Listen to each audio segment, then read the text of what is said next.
Hi guys! Musta na kayo dyan lahat? Good afternoon KSA!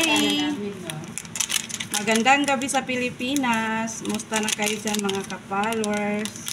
At kasama kong mga OFW, musta ng mga work nyo dyan? Kumain na ba kayo?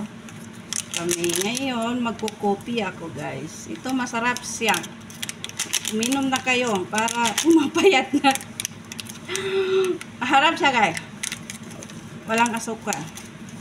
Tapos madali kang pumayat. Dati 75 ako guys.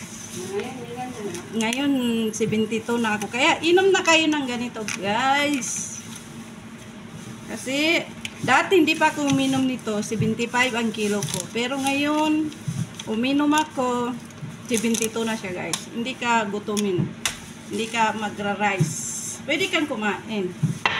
Wag ka lang kumain ng rice, tinapay, kainin mo itlog, at saka mga cucumber, tufa, apple. Coffee time guys! Kasama ko magluto ng bechamel. At saka mashi, tawag dito, yung gulay. Pakita mo dito sabi mo may talong dyan. Yan, coffee guys. Ito, dalawa siyang baso. Yung isa kasama ko, parehas kami. Abe. Kasi nawalo? Oo, kasama na. Wala rin kasama, Ben. Sinanin, hindi niya maubos yan. Mga ka-followers, inom tayo ng coffee. Hindi na kami magra-rice. No rice na. No tinapay. Hindi na magtinapay. Para pumayat na. Dati, kilo ko, ano lang, 55. Ngayon, kilo ko, 75. Pero ngayon, nagda-diet na ako. 72 na ang kilo ko. Dati, 75. Ngayon, 72 na siya, guys.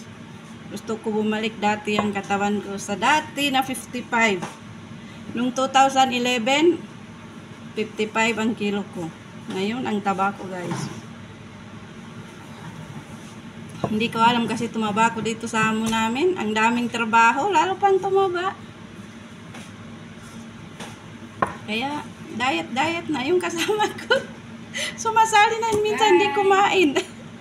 Kasi boring na pag, siya, walang kasamang kumain. Sabi ko, kain ka na, hindi pa ako magkain. Coffee time mga guys. Bye guys. Thank you for watching. Sarap ng coffee ko guys.